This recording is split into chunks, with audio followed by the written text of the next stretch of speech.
thing rather that preserves who I am is like practicing what I love to call like radical softness, existing in a space as a black man to be soft, right? A black queer man to just be as open as possible, as comfortable as possible. In some ways it's easy to draw a narrative that says, okay, because I was in the Muslim community, I had to silence this queer side of me. But when I think about the people who supported my queerness, the few allies that kind of knew about this were also Muslim.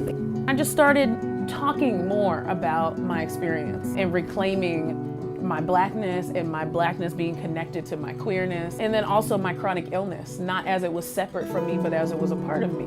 And then wanting to see myself and then having to just insert myself.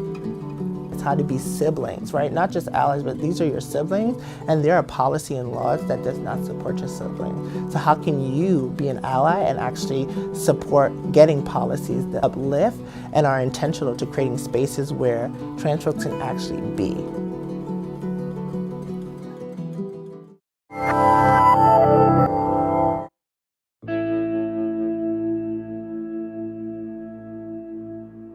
Can we talk about what masculinity means for you as a queer black man? Start there. I really do believe it's a construct to just really divide. The thing rather that preserves who I am is like practicing what I love to call like radical softness, right? Existing in a space as a black man to be soft, right? A black queer man to just be as open as possible, as comfortable as possible, because we live in a world that tells you that you can't do this, this, and that, and you have to do this, this, and the other, right? And why? Like, why can't I smile? Yeah. Why can't I laugh, right? And so, as much as possible, I try to smile. I think a lot about mental health, art and creativity, how they work hand in hand, how I think it's necessary specifically for queer people of color. My mother says something to me which is actually at the core of all of my plays, which is, and she mentioned in the most earnest and loving of ways, which is there are millions of people in this world who don't even know you and want you dead. And I just took that like, wow. Yeah. Like I'm, in my opinion, a pretty amazing person, right? I try to hold my, thank you. And so those words from my mom has always carried me, and it reminded me that I have to survive, that I have to exist. My father, he handed me a Bible, and it was already a scripture open. I do not remember what the scripture was, but this moment was not about what that was. It was about the larger context of it. And so he says, there are going to be a lot of people who's going to use this thing against you. You need to know it front and back so that when those people come into your space, you can say, no, well, this scripture lets me know why it's okay to be me. So when those people, I was prepped. And then the next morning, he has another dad conversation with me. He says, if you decide to go at the top of our block and scream at the top of your lungs, I am gay, I'll be right there next to you saying, that is my son. It took me a while to get into a space of just owning who I am and walking in my full truth. But I was blessed to have people along the way. And I'm imagining that seeing yourself on stage, that process of being able to speak your truth is liberating. It really is. I would assume. It really is. So how did you make the jump from slam poetry to playwriting? So I got into playwriting when I found out that I was HIV positive. With that, I remember I was at a church, and I remember this might have been my second time at this church. So the pastor didn't know me from a can of paint. And so she comes up to me afterward, and she says, Donja, it's something that the Lord is telling me. And she says that the Lord is telling me that you need to get back into writing. She didn't know that about me at all. She had no clue that I went to school for it. So I'm like, oh, wow, the Lord is really saying something to me right now. And that night I went home and I wrote my first play. And how did you reach out for support besides writing? Was there anyone around you who was supportive? Who did you look to? This was my senior year of high school. And I was taking on a lot. But as a 17-year-old, not out as a queer human being, I was like, I have to be perfect. And so it was for me, I had to make up for these things that I felt like I was letting other people down for, right? My like sexuality, all of these things. And my mom, she had some prescription pills. I took a handful of her pills. I can't remember how many. I just ingested all of them. And I just got in the tub, and literally my hope was to float away. Fortunately, that didn't happen. A couple of hours later, my parents came home, and I was in my room, in bed, throwing up. The floor was just covered in my vomit. And my dad asked, like, what happened down here? Are you okay? And of course, really nervous, I didn't want to tell him. And I said, I tried to kill myself. And my dad, being a very transparent man, he said, you have two options, Donja. One, you can stay here and you can continue to throw up. Not today. Right? Not today. So that's the first option. The second option is we can take you to the hospital. And I will tell you, being very honest, you'll have to tell them what happened, and they'll probably admit you because of the circumstances in which brought you here. So of course, petrified, I said, I'll just continue to throw up. A couple of minutes later, my mom comes in. She's in tears. She just asked me, like, what can she do? And she asked me, did I do anything? Am I a bad mother? And like that, because when you're going through these things, it oftentimes, at least for me, had nothing to do with the people around me. It was everything that was going on in here. What they feel responsible. Exactly. But that was for me a reminder that I have people that I can talk to. So that support really did a lot. Even today, I remind myself that I have a village that I can talk to, that as I'm there for them, they're there for me. If you could talk to 19-year-old, 17-year-old Donja, what would you want to make sure he knew about life in the world? I would tell him to slow down, to know that the race will always be there. And it doesn't matter where you are, what position you come in, you're going to win that race. And you're going to win it on your terms when you're meant to. And just understand that. And some of the things to help you exercise for that race: love, peace, and smile. Just really smile. And when you just bring all of these things, when you exercise with these equipments, then you are going to win your race.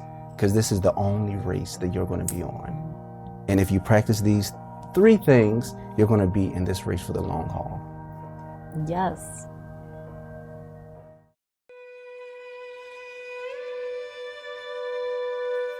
In college, I was developing 2 different parts of myself that in some ways contradicted each other. So on the one hand, I was really involved in Muslim community, and I was really involved in the Muslim Student Association. I ended up being president my senior year. But on the other hand, I was learning queer theory and like taking feminist studies classes, and basically like learning that sexuality is fluid and that gender is fluid, and realizing that I could reread my own history in totally different terms, that I could like look back at moments of my life and think, oh, that was desire. Like I just didn't read it as desire because the person on the other end of it was not like the right gender.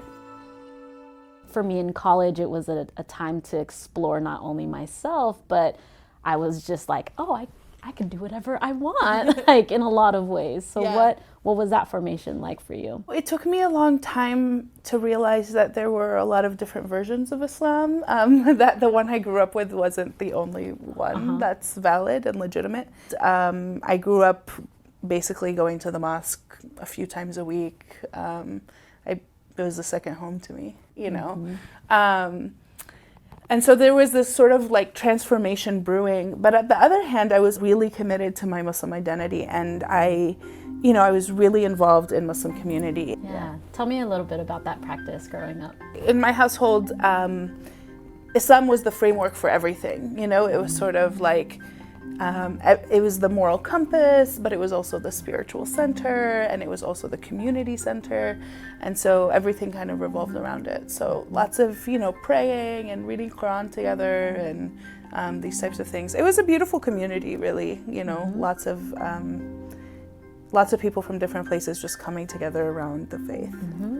What happened in college to help you formulate what you wanted that practice to look like? It's interesting because in some ways it's easy to draw a narrative that says, okay, because I was in the Muslim community, I was like, I had to silence this queer side of me. But when I think about the people who supported my queerness and the few allies that kind of knew about this, they were also Muslim, and I had also met them through the same spaces. And so in some ways there was a diversity in the group, but at the same time, I think when you have public pressure, especially community that's under a lot of threat and is feeling watched all the time, there is more and more pressure internally to sort of conform or to pick your battles. It's sort of like, well, we can't fight this right now because we have all this other stuff to worry about. We have surveillance to worry about. We have war to worry about. It felt like I couldn't prioritize it, So it wasn't so much an explicit silencing, like people saying, you can't do this, but it was in some ways an internal policing and a sort of self-censoring. What were you learning about yourself at that time? Because I can imagine as an activist, right, not having the community to always be the excuse for why you live the way you live, but now refocusing and centering on you as an individual. I learned that I was really mentally ill. I learned that I was really depressed, and that I couldn't just busy my way out of it. I think what I really learned is that I needed to live as authentically as possible.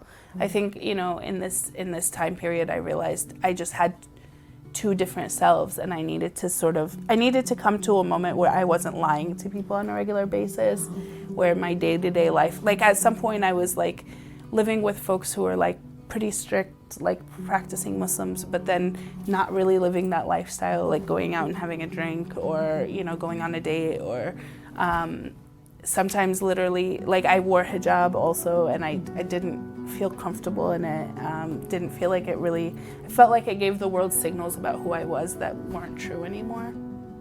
People always talk about coming out, but to me, the real coming out was actually that alignment, was sitting my mother down and saying, I don't actually wear hijab, I'm taking it off. And that was one of the hardest conversations I've ever had in my life. And she was very upset.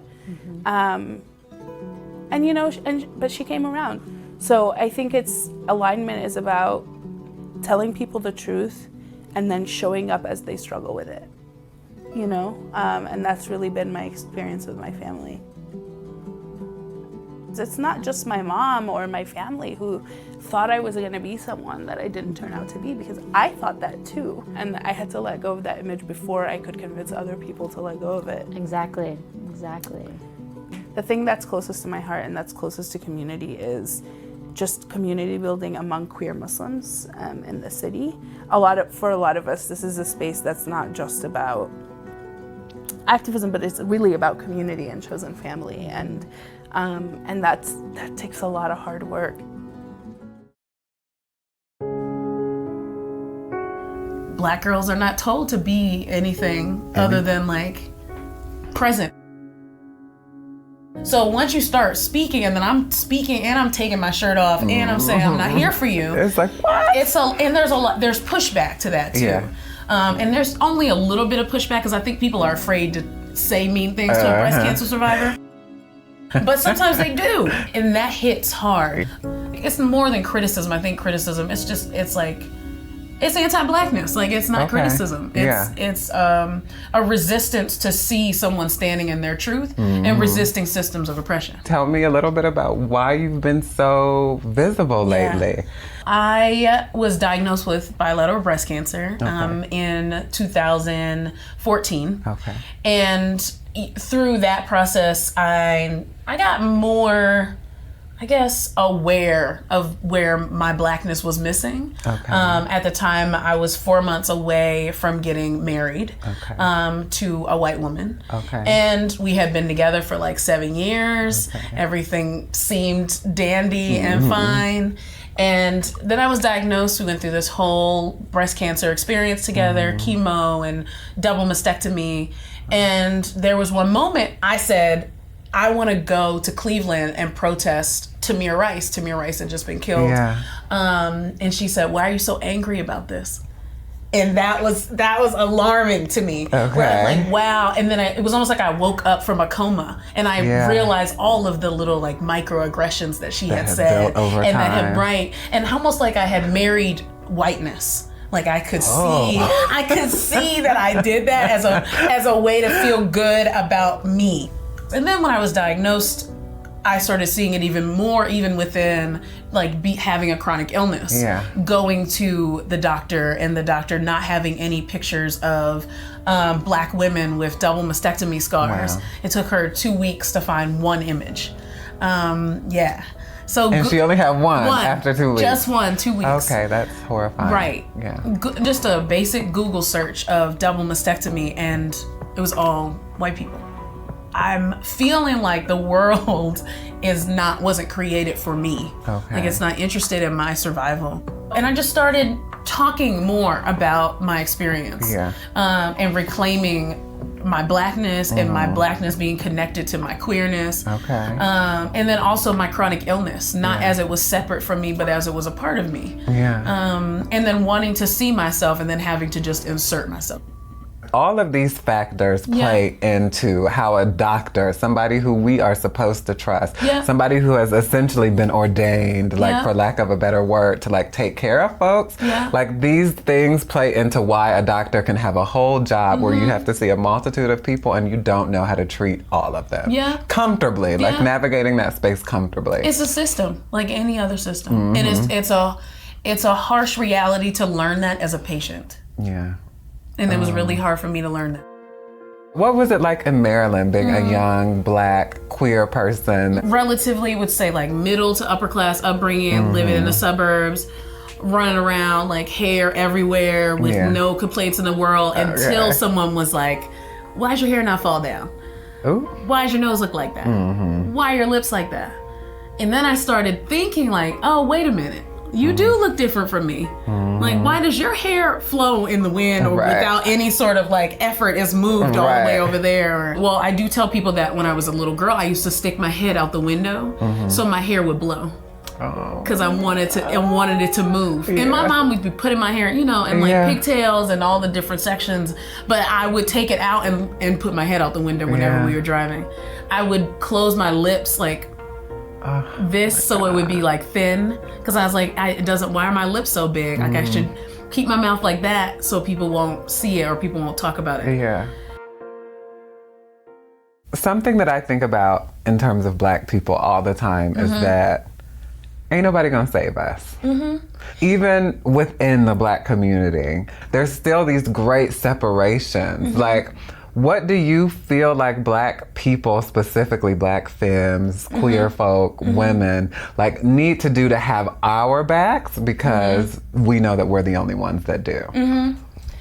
Very little other than read. Really? Read what? Like, I think we need to read more about the history of this country. Yeah. Read more about imperialism and colonization and how and how that has pulled us apart, and even in that like small like dichotomy of gender, like how that has pulled us apart, especially there. What do you say to the young, isolated, queer Black girl that just there's no space for her anywhere?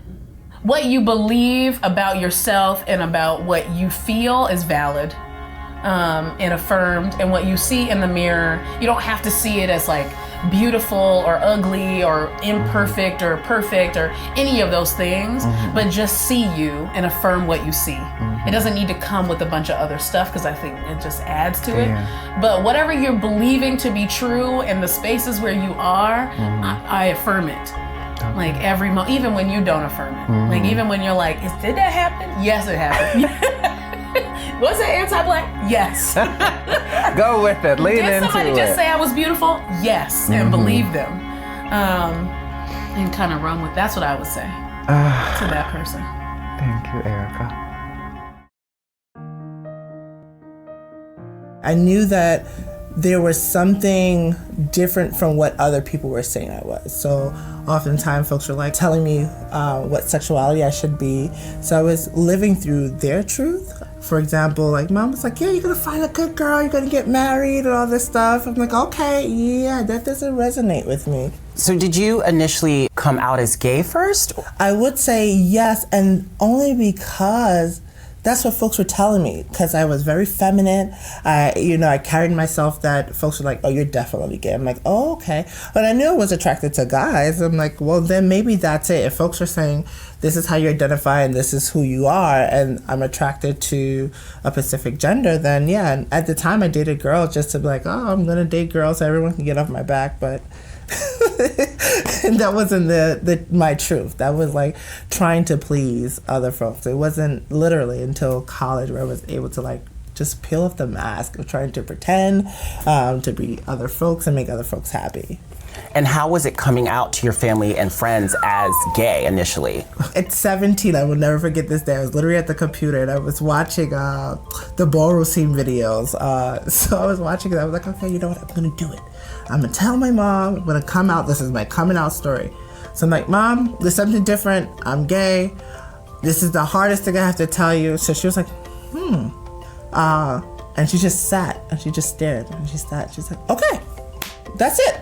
All right, let's do this. I was like, oh, you're okay with it? She's like, well, I would prefer you to be straight, but you only have one life to live, so you have to live it your way. Like, literally, that's what she said. And I was like, oh, okay. So she was like, how you say, the grounding rock for me. So my goal was always to make her happy and make her pleased and make sure that she's proud of me. And then college came, right? And then that's when, like, I was like, well, no, gay wasn't the right term. My school wasn't talking, or the Brooklyn school weren't talking about gender identity, sexual education, and sexual orientation, all these things. It was literally through college. There was a student who I saw her, I was like, yes. I didn't know anything about her, but there was something about me that was connected to her. And I started talking with her, and then I found out she was trans, and I was like, yes, that's how I feel. That resonates with me. So then I start going to the doctor and then figuring out the next steps into my journey. So you got into fashion. Yes. And were you able to use fashion as a tool to build self-confidence, being a trans woman of color? Right. So I think fashion for me just helped me to like get into this world where you get to understand art in a way that allows you to express, but through art and expression, I was able to actually find identity. But when graduating and actually entering the fashion world, it was a wake-up call for me. I will say that, in being totally honest and authentic. And I have to name it, it's very important. Like, the fashion world glorifies a certain type of person, right? And still it wasn't reflective of me, right? A Black, trans, Caribbean girl. So trying to navigate that was difficult. So eventually I was like, I need to do something that's going to impact me and the world, and really have intentional conversations about not just diversion, but really inclusion and what it looks like to actually see it. So my goal has been the interruptions within a nonprofit organization and how we have conversation with trans, how I uplift my trans sisters, my trans patients to understand, like, you know, you don't get to just give up, but you get to like tell folks like, this is who I am and we're gonna work through this together, right? I want you to learn about me, and it's not always my job to teach folks about who I am, right? We have Google, we're 2017, right? You do so much amazing work, right? And it's really building conversations that lead to change. Could you sort of talk about what the role or purpose of an ally and accomplice is? Or Okay, so ally for me is that person who understands the privilege that they may have in spaces to actually step in. And like, for example, so if we're walking and someone is, you know, making slurs or transphobic slurs, it's for someone to step in and say, wait, how can I support this person? How can I remove? It's not being silent when these things are happening. It's really like, it's almost like how you would treat your family or your best friend. You don't want anything bad to happen to this person. You want this person to be able to be in a space where they can exist. So allyship for me is actually saying, you know what, I see you, and what do you need that I can support you with? And that's like showing up. It's how to be siblings, right? Not just allies, but these are your siblings, and there are policy and laws that does not support your sibling. So how can you be an ally and actually support getting policies that uplift and are intentional to creating spaces where trans folks can actually be? My final question for you is, what advice would you give to younger generations of trans and gender nonconforming youth? So if it's one thing I would say is that you matter, continue to strive, continue to say yes to yourself, and allow yourself to be. Even when the world says no, allow yourself to be. Well, thank you so much. Thank you for having me. That's it, goodbye.